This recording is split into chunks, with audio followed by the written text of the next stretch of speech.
नमस्कार, मी रेश्माज रेसिपीमध्ये आपलं खूप खूप खूप स्वागत। तर आज आपण करणार आहोत मस्त गावरान पद्धतीचं काळ्या मसाला वाटून काळ्या मसाल्याची शेवग्याची शेंगेची भाजी। तर ही भाजी आपण बाजरीच्या भाकरीबरोबर, ज्वारीच्या भाकरीबरोबर, भाताबरोबर खूप मस्त लागते। तर ही जी भाजी आहे अगदी गावाकडे जशी मसाला वाटून भाजी करतात ना, तशाच पद्धतीने आपण ही भाजी करणार आहोत। चला तर मग ही भाजी कशी करायची ती आज आपण पाहणार आहोत। तर बघा, मी पहिल्यांदा तुम्हाला एक शेंग दाखवण्यासाठी ठेवलेली आहे, बाकीच्या शेंगांचे मी छोटे छोटे तुकडे केले। तर अशा पद्धतीची म्हणजे साईजने छोटी जी असेल तर त्या पद्धतीचीच आपण शेवग्याची शेंग घ्यायची। तर बाजारात जर गेलो तर मोठ्या मोठ्या सुद्धा शेंगा दिसतात, पण त्या हायब्रिड शेंगा असतात, त्याला अजिबात चव नसते। अशी जी छोट्या आकाराची जी शेंग असते ती गावरान असते आणि चवीला पण खूप छान असते। अशा शेंगा तुम्ही घ्या। तर आता बघा, त्याचे आपण छोटे छोटे तुकडे केलेले आहेत बघा अशा पद्धतीने। त्याची वरची साल तुम्हाला काढता येत असेल, आवडत असेल तर काढून टाका, आणि नाही काढली तरीही काही हरकत नाही। तर आता मी हे जे शेवग्याचे शेंगेचे छोटे छोटे काप केले ते आपल्याला आता शिजवून घ्यायचे। तर मी डायरेक्ट कुकरच्या डब्यामध्ये टाकलेले आहेत। 2 पाण्याने स्वच्छ धुवून घेतले आणि आता आपल्याला ते शिजण्यापुरतं त्यामध्ये पाणी घालायचं आहे। तर शिजायला जास्त पाणी लागत नाही, पण टाकलं तर आपल्याला रश्श्याला उपयोगालाच येतं। पण थोडंसं पाणी टाका आणि त्यामध्ये आपण टाकणार आहोत थोडीशी हळद आणि थोडंसं मीठ, म्हणजे या शेवग्याच्या शेंगेला मस्त अशी चव येते। तर आता आपण 3 शिट्ट्या करून घ्यायच्या कुकरला। तर बघा, आता आपला कुकर झालेला आहे। 3 शिट्ट्या मी करून घेतल्यात। अशा पद्धतीने बघा ह्या शेंगा छान अशा शिजल्यात। तर बघा, मस्त मध्ये चीर पडून मस्त उकलल्या गेलेल्या आहेत। तर अशाच पद्धतीची शेंग जर शिजली तर मस्त लागते, खूप छान आपल्याला त्याची चव लागते। आणि कच्च्या जर राहिल्या तर त्याची चव चांगली लागत नाही। तर अशाच पद्धतीने ह्या शेंगा आपल्याला शिजवून घ्यायच्यात। तर आता बघा, लगेच आपण आता ह्या भाजीला मसाला काढून घ्यायचा आहे। तर मसाल्यामध्ये आता आपण काढणार आहोत 2 चमचे मी खोबऱ्याचा किस करून घेतला आहे, 1 चमचा फुटाण्याच्या डाळ्या घेतल्यात, नंतर 1 लसणाची मोठी कांडी घेतली, 2 मध्यम आकाराचे कांदे उभे कापून घेतले, थोडीशी कोथिंबीर घेतली, अर्धा इंच आलं घेतलं आणि 1 चमचा धने घेतलेले आहेत।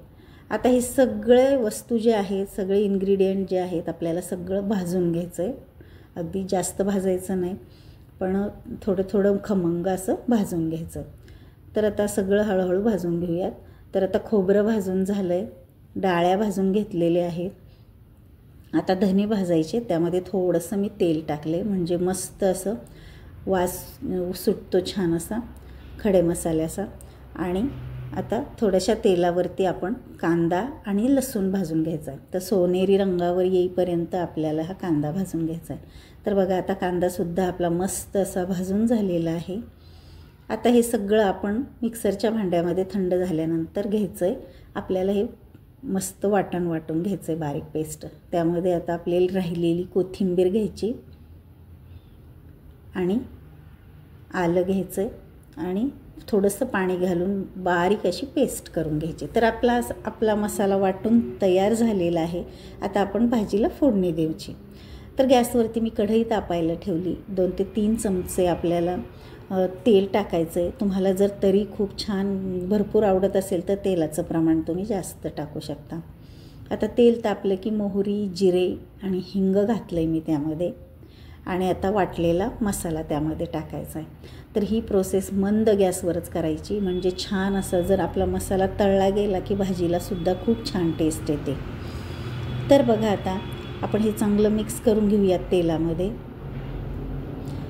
आणि चांगलं तेल सुटेपर्यंत आपल्याला हा मसाला परतून घ्यायचा आहे।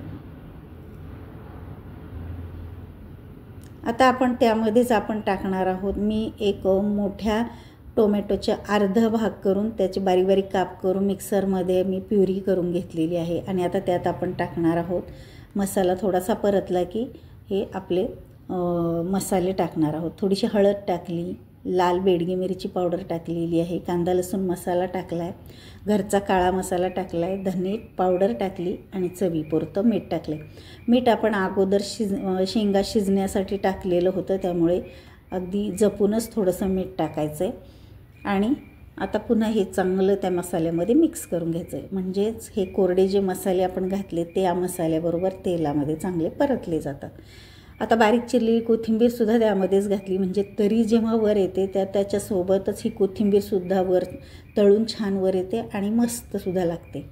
आता टोमॅटोची प्युरी जी आपण केलेली आहे ती पण त्यामध्ये टाकायची आणि आता हे सगळं जे आहे तेलामध्ये मंद गॅसवरती परतून घ्यायचं आहे आपल्याला तेल सुटेपर्यंत. बघा आता मस्त तेल सुटलेलं आहे.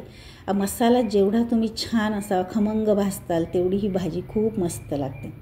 आता तेल सुटेपर्यंत आपण मसाला भाजून घेतला आहे. आता त्यामध्ये थोडंसं गरम पाणी टाकायचं आहे, म्हणजे त्या पाण्यामध्ये हे मसाला शिजला जातो. आता मंद गॅसवरती थोड्या वेळ आपण असंच ठेवायचं आहे. तर बघा अगदी छान तेल वर आलेलं आहे. आता त्यातच आपण शिजलेला शेंगा आणि त्याचं पाणी टाकायचं आहे.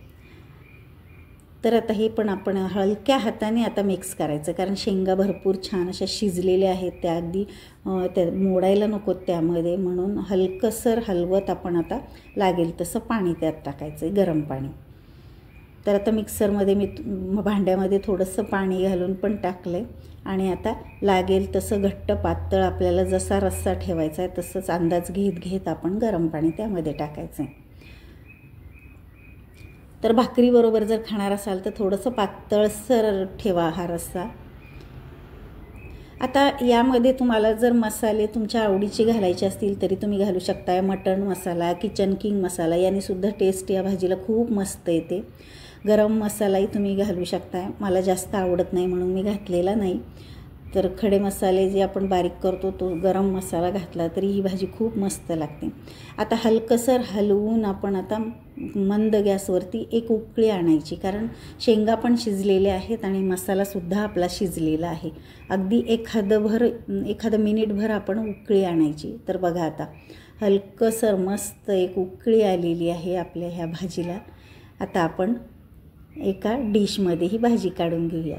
तर मस्त तरीसुद्धा आली आणि छान असा आपला रस्सा तयार झालेला आहे. भाकरीसोबत, भातासोबत, चपातीसोबत खूप मस्त लागतो. अगदी गावाकडं आपण जे काळ्या मसाल्याची भाजी करतो अगदी तशीच आपण गॅसवर केलेली आहे. तर बघा, तुम्हाला हा व्हिडिओ आवडला असेल तर आपल्या चॅनलला लाईक करा, शेअर करा आणि सबस्क्राईब करा. चला तर मग भेटूयात अशा छान छान रेसिपींच्या व्हिडिओमध्ये. तोपर्यंत बाय बाय, टेक केअर.